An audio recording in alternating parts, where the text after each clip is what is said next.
साथियों, स्वागत है आप सभी का एक बार फिर से मेरे चैनल पर। तो जैसा कि आपको पता है कि इस चैनल के माध्यम से आपके लिए जो भी इम्पोर्टेंट अपडेट्स हैं, वो आपको समय पे उपलब्ध करा दी जाती है। उसी क्रम में जो भी बच्चे हमारे फेलोशिप होल्डर हैं, जिनको किसी अच्छे इंस्टीट्यूट की तलाश है, उसी क्रम में सीडीएफडी जो कि मैंने अपने लेक्चर्स में भी बताया हुआ है, centre of DNA fingerprinting institute जो कि डीबीटी स्पॉन्सर्ड इंस्टीट्यूट है। बहुत ही अच्छी इंस्टीट्यूट है, तो यहाँ पर इस सेशन के लिए बहुत दिन से वेट हो रहा था एडमिशन नोटिफिकेशन के लिए, तो वो यहाँ पर अपडेट कर दिया गया है, जो कि admission for research scholar programme. तो आप इसको जब क्लिक करेंगे तो आपको एक सेपरेट फ़ोल्डर पर लेकर जाएगा। यहाँ पे गाइडलाइंस दिए गए हैं, इम्पोर्टेंट डेट जो है वो लास्ट डेट जो इस फॉर्म को भरने की है वो आपकी 14 दिसंबर है। शॉर्ट लिस्टेड कैंडिडेट का जो डिस्प्ले होगा वो आपको लास्ट वीक ऑफ दिसंबर में दिख जाएगा और डेट ऑफ इंटरव्यू जो होगा वो लेट जनवरी या अर्ली फरवरी होगा और जो आपके सेशन स्टार्ट होंगे वो अप्रॉक्स मार्च के आसपास होंगे।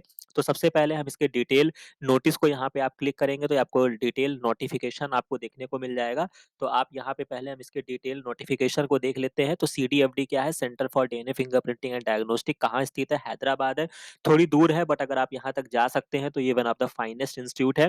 इसके अलावा यहाँ पे क्या-क्या कार्य होते हैं तो cell and molecular biology, computational biology, disease biology ऐसे करके काफ़ी अच्छी माइक्रोबायोलॉजी एंड इम्यूनोलॉजी पर यहाँ पे रिसर्च होता है।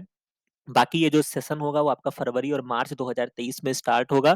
तो यहाँ पे अगर आप पीएचडी करना चाहते हैं, अगर आप पीएचडी करेंगे जो कि आप शॉर्टलिस्ट होंगे तो या तो आप Manipal academy of higher education या रीजनल सेंटर आरसीबी में आपको अपना एनरोल कराना होगा। हालाँकि वो इंस्टीट्यूशनल आसानी के साथ वो अपने तरह से डील करेंगे बट इन्होंने बताया है कि जो आपका रजिस्ट्रेशन होगा वो आपका आरसीबी की तरफ से होगा, मतलब रीजनल सेंटर फॉर बायोटेक्नोलॉजी। तो खैर ये कोई बड़ी बात नहीं है। इसके अलावा यहाँ पे जो आपके पास क्या-क्या क्राइटेरिया होना चाहिए, आपका मास्टर्स डिग्री होनी चाहिए किसी भी ब्रांच ऑफ द साइंस में। इसके अलावा आपके पास एक वैलिड रिसर्च फेलोशिप होना चाहिए सीएसआईआर, यूजीसी, डीबीटी और वही वाली बात है कि यहाँ पे कैटेगरी सेकंड भी कार्य नहीं करेगा। मतलब जो भी अगर आपके पास नेट होल्डर है तो वो नहीं चलेगा। इसके अलावा अगर आप अवेटेड कैंडिडेट लिस्ट में हैं तो भी आप फॉर्म को भर सकते हैं, लेकिन आपको अपडेट करना होगा कि जब आप चीज़ें हो जाएँगी तो आप चीज़ों को if candidates fellowship result is awaited, ठीक है? यहाँ पे इंटरेस्टिंग बात लिखी हुई है, a valid fellowship is absolute requirement for pursuing PhD, however a candidate is allowed to submit application without having qualified valid fellowship.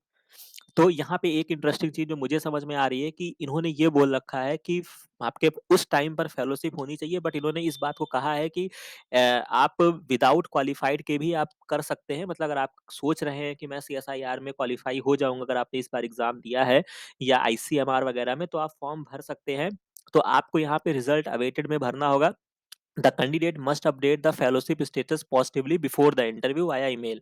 तो यानी कि अगर आपका क्वालिफाई हो जाता है और आपको अपडेट मिल जाता है आपके अवार्ड लेटर का, तो आप उसको कर सकते हैं, जो मुझे यहाँ तक समझ में आ रहा है। तो एक अच्छी चीज़ है, करके देखिएगा फॉर्म भरते समय, हो सकता है यहाँ पे ये चीज़ें कार्य कर जाएँ।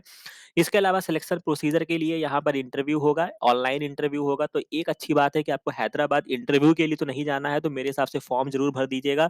तब तक और भी आपके पास अपॉर्च्युनिटी होगी, हो जाता है तो बहुत बढ़िया है, नहीं तो ये भी आपके पास एक बैकअप प्लान के तौर पे रहेगा। एग्ज़ैक्ट डेट जो होगा वो बाद में बताया जाएगा, ठीक है?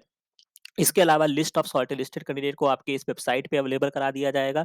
एप्लीकेशन प्रोसीजर यहाँ पे दिया गया है। बाकी जो भी यहाँ पे आपको programme is a fully residential the selected candidate will stay have to stay on the campus में उनके रहना पड़ेगा। तो इस तरीके की सारी चीज़ें यहाँ पे दी गई हैं, कुछ विशेष नहीं है जो मैंने आपको यहाँ पे बता दिया है। लास्ट डेट याद रखिएगा 14 दिसंबर है, हालाँकि काफ़ी लंबा टाइम दिया है इन्होंने।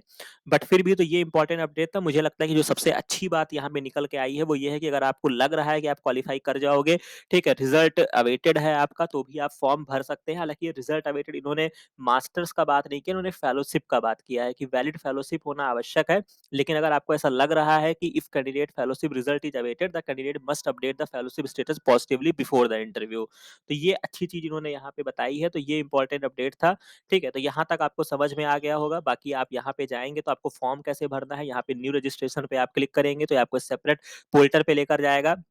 इस तरीके से ये सारी चीज़ें होंगी। आप यहाँ पे इस फॉर्म को फिल करने के लिए आपको अपना डिटेल्स भरेंगे, फिर आप फर्दर प्रोसीड करेंगे। तो ये इम्पोर्टेंट अपडेट था जो मुझे आपके साथ साझा करना था, राइट? तो ये सारी चीज़ें यहाँ पे दिया गया है जिसको आपको ध्यान रखना होगा, ठीक है? तो ये अपडेट था। बाकी इस चैनल को ल फॉलो करिए ताकि आपको ये सारी जानकारी समय रहते मिलती रहे, ठीक है? और इस चैनल पे जो हमारे नए स्टूडेंट्स हैं वो भी चीज़ों को फॉलो करते रहें, पढ़ाई करते रहें। इंटरव्यू के रिगार्डिंग भी आपको कैसे अपडेट रहना है वो सारी चीज़ें भी यहाँ पे अपडेट की जाती हैं। तो टच में रहिए, आराम से आपको सारी इन्फॉर्मेशन समय से दे दी जाती है। ये वीडियो अच्छा लगा हो तो इस चैनल को लाइक कीजिएगा, शेयर कीजिएगा। बाकी मिलते हैं नेक्स्ट वीडियो में, नेक्स्ट इन्फॉर्मेशन के साथ। Thank you.